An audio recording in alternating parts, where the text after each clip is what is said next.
പറയും പറയും ആസാദി വീണ്ടും പറയും ആസാദി ഇനിയും ഉറക്കെ ആസാദി വീണ്ടും പറയും ആസാദി പറയും പറയും ആസാദി വീണ്ടും പറയും ആസാദി ഇനിയും ഉറക്കെ ആസാദി വീണ്ടും പറയും ആസാദി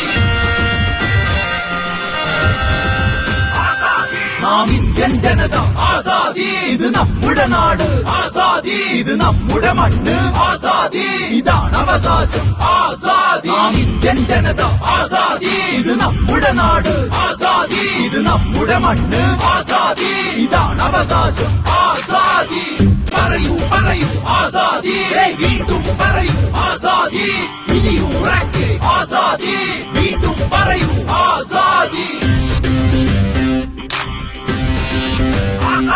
നാം പിറന്ന മണ്ണിത് ആസാദി നാം വളർന്ന മണ്ണിത് ಆಜಾದಿ ನಾಮ್ ಇಂಡಿಯನ್ ಪೌರರ್ ಆಜಾದಿ ಕೇಂದ್ರ ಸರ್ಕಾರ ಜಾರಿಗೆ ತರಲು ಪ್ರಯತ್ನಿಸುತ್ತಿರುವ ವಕ್ಫ್ ಕಾಯ್ದೆ ತಿದ್ದುಪಡಿ ವಿಧೇಯಕವನ್ನು ಕೆಲವು ತಿದ್ದುಪಡಿ ಅಂಶಗಳು ಮುಸ್ಲಿಂ ಸಮುದಾಯಕ್ಕೆ ಪೂರಕವಾಗಿದ್ದರೂ ವಿವಾದಿತ ಆಸ್ತಿ ಒಡೆತನವನ್ನು ನಿರ್ಧರಿಸುವ ಅಧಿಕಾರವನ್ನು ಸ್ಥಳೀಯ ಜಿಲ್ಲಾಧಿಕಾರಿಗೆ ನೀಡುವಂತಹ ಅಂಶಗಳು ಯಾವುದೇ ಕಾರಣಕ್ಕೂ ಸ್ವೀಕರಿಸುವಂತಹುದಲ್ಲ.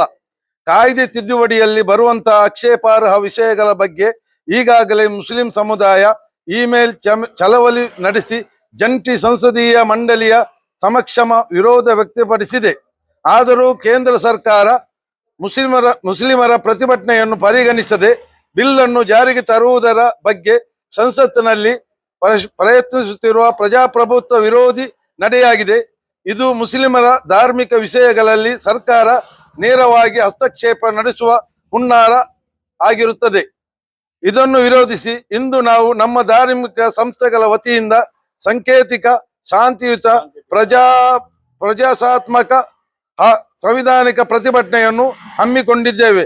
ಯಾವ ಕಾರಣಕ್ಕೂ ವಿವಾದಿತ ವಿಧೇಯಕ ಸಮಗ್ರವಾಗಿ ಚರ್ಚಿಸದೆ ಜಾರಿಗೊಳಿಸುವುದನ್ನು ನಾವು ವಿರೋಧಿಸುತ್ತೇವೆ. ಇದು ಬಡ ಮುಸ್ಲಿಮರ ಹಕ್ಕು ಆಗಿದೆ. ವಕ್ಫ್ ಮುಸ್ಲಿಮರ ಹಕ್ಕು, ಅದನ್ನು ಕಬಲಿಸಲು ಯಾರಿಂದಲೂ ಸಾಧ್ಯವಿಲ್ಲ. ನಾವು ಬಿಡುವುದಿಲ್ಲ, ನಾವು ಕಬಲಿಸಲು ನಾವು ಬಿಡುವುದಿಲ್ಲ ಇಲ್ಲ. ನಾವು ನಮ್ಮ ಹಕ್ಕು ಕಸಿಯಲು ನಾವು ಸಹಿಸುವುದಿಲ್ಲ. ಇದು ಯಾವಾಗೂ ಜಾರಿಯಾದ ಪ್ರಜೆಗಳೇ ನಡೆಸುವ ಸರ್ಕಾರ ಪ್ರಜಾಪ್ರಭುತ್ವ. ಇಲ್ಲಿ ಪ್ರಜೆಗಳೇ ಪ್ರಭುಗಳು. ಇಲ್ಲಿ ಸರ್ವರಿಗೂ ಸಹಬಾಲು ಸರ್ವರಿಗೂ ಸಮಬಾಲು ಅನ್ನೋದು ನಮ್ಮ ಸಂವಿಧಾನ. ಅಂಬೇಡ್ಕರ್ ಬರೆದುಕೊಟ್ಟ ವೈವಿಧ್ಯತೆಯಲ್ಲಿ ಏಕತೆಯ ದೇಶವಾಗಿದೆ ನಮ್ಮ ಭಾರತ.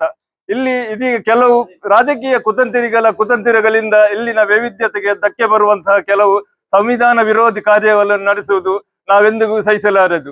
ವಕ್ಫ್ ಎನ್ನುವುದು ಮುಸ್ಲಿಮರ ಹಿರಿಯರು ಅವರ ಮಸೀದಿಗೆ, ಅನಾಥಾಲಯಕ್ಕೆ ಹಾಗೂ ಇನ್ನಿತರ ಮೂಲಭೂತ ಸೌಕರ್ಯಗಳನ್ನು ಜನೋಪಯೋಗಿ ಕಾರ್ಯಗಳನ್ನು ನಡೆಸಲು ಸಂವಿಧಾನಬದ್ಧವಾಗಿ ದಾನ ಮಾಡಿದ ಒಂದು ಸ್ವತ್ತಾಗಿದೆ.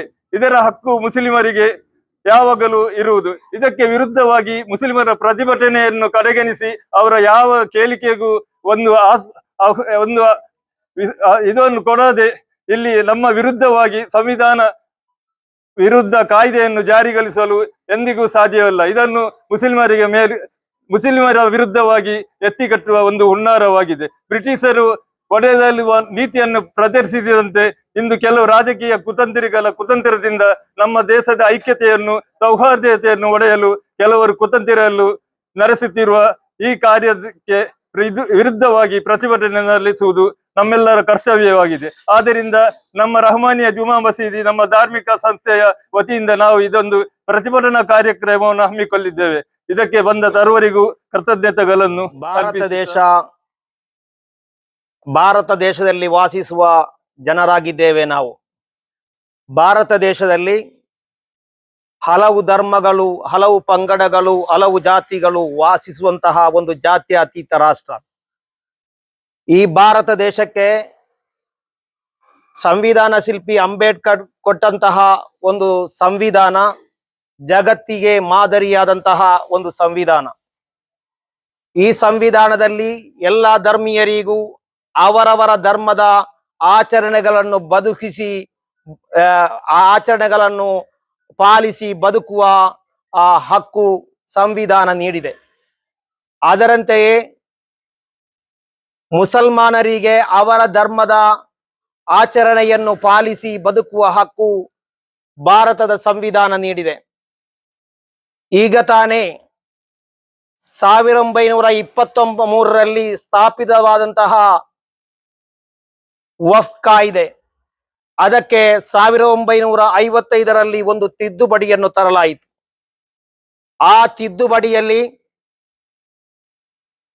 ಯಾವುದೇ ಒಂದು ಧಾರ್ಮಿಕ ಕಾರ್ಯಕ್ರಮ, ಯಾವುದೇ ಒಂದು ಧಾರ್ಮಿಕ ಸಂಸ್ಥೆ, ಮಸೀದಿ, ಮದರಸದಂತಹ ಧಾರ್ಮಿಕ ಕಾರ್ಯಕ್ರಮಗಳು ಅದನ್ನು ತೀರ್ಮಾನ ಮಾಡುವುದು ವಕ್ಫ್ ಸಂಸ್ಥೆಗಾಗಿತ್ತು. ಮತ್ತು ಯಾವುದೇ ಒಂದು ಭೂಮಿಯನ್ನು ವಕ್ಫ್ ನೀಡಿದರೆ, ವಕ್ಫ್ ಎಂದು ಘೋಷಿಸಿದರೆ ಅದರ ಅಧಿಕಾರ ಸಂಪೂರ್ಣವಾಗಿ ಮುಸಲ್ಮಾನರಿಗಾಗಿತ್ತು. ಆ ತಿದ್ದುಪಡಿಯಂದರಂತೆಯೇ ಇಲ್ಲಿ ಒಗ್ಗೂಡಿದಂತಹ ನಾವು ಆ ತಿದ್ದುಪಡಿಗೆ ವಿರೋಧ ವ್ಯಕ್ತಪಡಿಸುತ್ತಾ ಭಾರತ ದೇಶದಲ್ಲಿ ಭಾರತದ ಕಾನೂನುಗಳನ್ನು ಪಾಲಿಸಿ ಜೀವಿಸುವ ಮುಸಲ್ಮಾನರು ಅವರ ಆಚರಣೆಗೆ ಅನುಗುಣವಾಗಿ ಬದುಕುವ ಹಕ್ಕು, ಸ್ವಾತಂತ್ರ್ಯವನ್ನು ನೀಡಿದೆ. ಆ ಸ್ವಾತಂತ್ರ್ಯವನ್ನು ಕಸಿಯಲಿಕ್ಕೆ ಒಂದು ಸರ್ಕಾರ ಪರಿಶ್ರಮಿಸಿದರೆ ಅದನ್ನು ವಿರೋಧಪಡಿಸುವಂತಹ ಹಕ್ಕು ಭಾರತದ ಮುಸಲ್ಮಾನರಿಗಿದೆ. ಆದುದರಿಂದ ಈ ತಿದ್ದುಪಡಿಯಲ್ಲಿ ಪ್ರತ್ಯೇಕವಾಗಿ ಗಮನಿಸಬೇಕಾದಂತಹ ಒಂದು ಕಾರ್ಯ, ಯಾವುದೇ ಒಂದು ಧಾರ್ಮಿಕ ಕಾರ್ಯಕ್ರಮ ಸಂಸ್ಥೆಯು, ಮಸೀದಿ ಅಥವಾ ಇತರ ಯಾವುದೇ ಸಂಸ್ಥೆಯು ಅದು ಮುಸಲ್ಮಾನರ ಅಧೀನದಲ್ಲಿದ್ದರೆ 1955ನೇ ತಿದ್ದುಪಡಿಯಲ್ಲಿ ಅದರ ಸಂಪೂರ್ಣ ಅಧಿಕಾರ ಮುಸಲ್ಮಾನರಿಗಾಗಿತ್ತು. ಅದನ್ನು ತಿದ್ದುಪಡಿ ಮಾಡಿ ಅದರ ಯಾವುದೇ ದಾನ ಮಾಡಿದ ಹಕ್ಕುಪತ್ರ ಇಲ್ಲದಿದ್ದರೆ ಯಾವುದೇ ಮದರಸ ಅಥವಾ ಮಸೀದಿ ಅದು ವಕ್ಫ್ ಸೊತ್ತೆಂದು ಪರಿಗಣಿಸಲಾಗುವುದಿಲ್ಲ. ಮತ್ತು ಇದರ ಮೊದಲಂತೆ ಹೆಂಗಸರಿಗೆ ವಕ್ಫ್ ಸಂಸ್ಥೆಯಲ್ಲಿ ಸ್ವಾತಂತ್ರ್ಯವಿರಲಿಲ್ಲ.